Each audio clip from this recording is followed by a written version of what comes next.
For a decade, Sofia Alvarez and Diego Marquez had been the power couple of Chicago's fashion scene. Their boutique label, Alvarez and Marquez, occupied a sprawling loft in River North, its soaring windows showcasing Sofia's immaculate designs.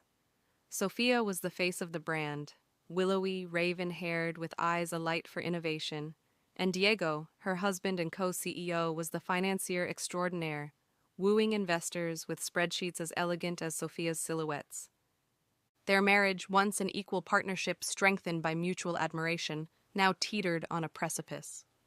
On a crisp October morning, Sofia entered the boardroom to announce her second pregnancy. She expected congratulations. Instead, she murmurs and guarded smiles. Diego cleared his throat and spoke first. "We, meaning the board, have been discussing leadership succession considering your upcoming parental leave, Sofia. It is in the company's best interest to have someone on-site full-time." Even as the words registered, the board members, Diego's closest friends from business school, passed a resolution. Sofia stared at the document Diego slid across the table. "Sofia Alvarez is hereby relieved of co-CEO duties, effective immediately." Panic and fury propelled her to her feet. "You're firing me from my own company?" A snarky investor, Miranda Cole, smirked. "Welcome to parental leave, darling. Enjoy it." Humiliation burned in Sofia's chest. She forced herself to calm, her voice icy. "I'll see you all in court." That night, haunted by betrayal, Sofia scribbled in her journal, "He used my trust to conceal his ambition. He thinks removing me will secure his control, but he is mistaken." Over the next week, Alvarez and Marquez swirled with gossip. Diego assumed full control, accessing Sofia's design files, changing bank signatories, and rerouting investors' calls to his private line. Meanwhile, Sofia's attorney, Rachel Klein, delivered the divorce papers to Diego's home. Sofia's demand was blunt: full custody of their unborn child, half the marital assets, and immediate injunctions against Diego's use of her designs. When Diego was handed the papers, he read them with a smirk. "She'll settle," he said. But privately he panicked. Sofia's name still carried weight. If she unleashed her creativity elsewhere, his empire could collapse. At night, Sofia paced her apartment, tears and rage mingling. The city lights shimmered below, uncaring. She vowed revenge. He'll regret every line of that pink slip. Diego moved swiftly to prevent Sofia's comeback. He hacked into the design database, transferring all her patent files to his private servers. With a few strokes, he filed new trademarks under Marquez Designs, claiming authorship of her signature pieces: the jade gown, the eclipse jacket, the Aurora collection. Sofia learned of the theft through an email notification from the USPTO. "Your design patent has been overwritten." Fury erupted. She looked at the sleeping form of her daughter Mia and whispered, "Not again." With Rachel's help, she filed lawsuits for patent infringement, fraud, and breach of fiduciary duty. Simultaneously, her friend and rival label CEO, Naomi Chen of Luminate, offered solidarity. Naomi, brilliant, unflappable, invited Sofia to New York Fashion Week as a guest of honor on the condition that Sofia collaborate on an exclusive capsule collection. It was the chance Sofia needed to reclaim her voice and humiliate Diego in public. As autumn turned to winter, Sofia and Naomi worked in secret, sketching designs in Naomi's Soho studio. Late nights were spent debating fabrics, engraving logos, and arranging a surprise runway moment. Halfway through Naomi's show, Sofia's new line would debut under lights and thunderous applause. Back in Chicago, Diego fumed. His controlled media outlets ran hit pieces on Sofia, painting her as unstable, a reckless mother abandoning her family. He leaned on the board, threatening withdrawal of investor capital unless the lawsuits were dropped. Yet, each demand Sofia's legal team filed slowed Marquez Designs' operations and tarnished Diego's reputation. In his penthouse, Diego drank bourbon from crystal tumblers, haunted by memories of Sofia laughing in the design studio. He buried his remorse under threats, determined to break her spirit before Fashion Week. In December, the board held an emergency meeting. Diego arrived with a thick dossier accusing Sofia of misappropriating company funds for her personal venture. He presented doctored invoices, falsified expense reports, and anonymous witness statements from disgruntled employees. Vivian Chen, a major board member and early investor, glanced at Sofia's anguished face on the video call. Doubt flickered in her eyes. Had Diego manipulated the evidence? When the vote came to remove Sofia entirely from all creative roles and revoke her shares, it was 6-4 in favor. Naomi, watching from New York, texted Sofia, "6 votes. Keep your head up. We go live in 3 days." Sofia, hollowed but unbowed, closed her eyes. "He has taken everything, but I still have my art." New York Fashion Week arrived. The Luminae show was staged in a cavernous loft beneath Brooklyn Bridge, a stark contrast to Diego's corporate presentations. Giants of the industry gathered, Vogue editors, celebrities, influencers. Naomi opened with her signature minimalist line. Soulful piano played as models glided. Then, halfway through, the lighting dimmed. The screens behind the runway flickered to black. A single spotlight fell on Sofia, standing in a custom-sequined coat. Gasps rippled through the audience. Sofia smiled coolly, unflappable. Next came the Aurora capsule, her stolen jade gown reimagined as the Phoenix dress, symbolizing rebirth. Cameras flashed. Naomi lowered her voice. "Tonight, we reclaim what was stolen."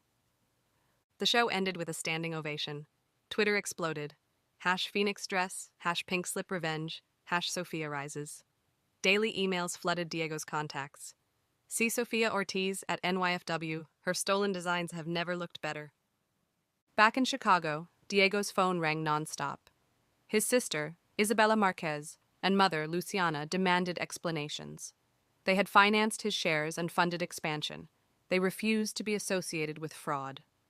Under pressure, the family demanded he relinquish all joint assets, including their shared condominium, bank accounts, and equity stakes. Cornered, Diego turned to desperate measures, extorting board members with leaked personal secrets, threatening insider trading disclosures. But the family held firm. No compromise, no more bailouts. Isabella's voice cracked in a call. "We loved you, Diego, but you betrayed everything we stood for. You either step down or you are gone."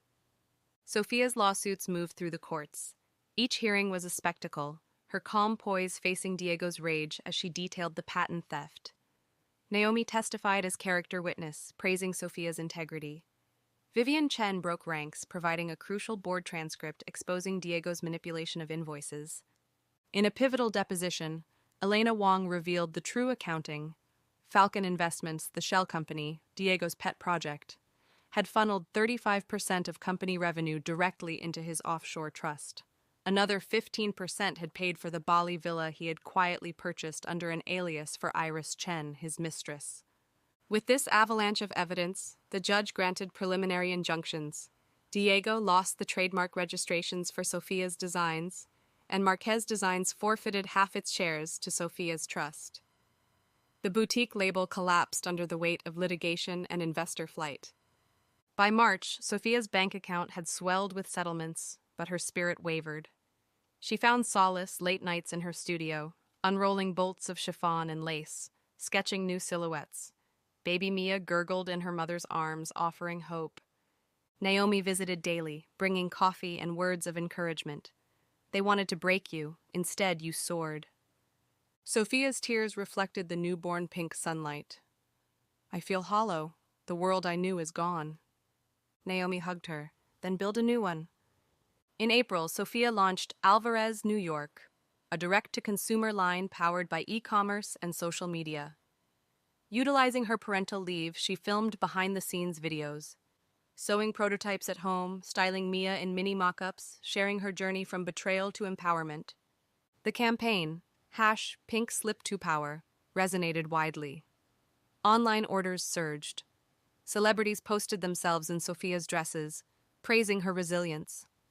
Within weeks, Sofia's brand outsold Marquez Designs by 300%. Diego, reduced to consulting odd jobs in menswear, watched in stunned regret as his ex-wife reclaimed her throne. Investor calls returned, but now with offers to back Sofia, her integrity shining through every stitch. The divorce settlement finalized in May was swift. Sofia kept full ownership of ALVAREZ'S New York, majority custody of Mia, and a generous alimony and child support package.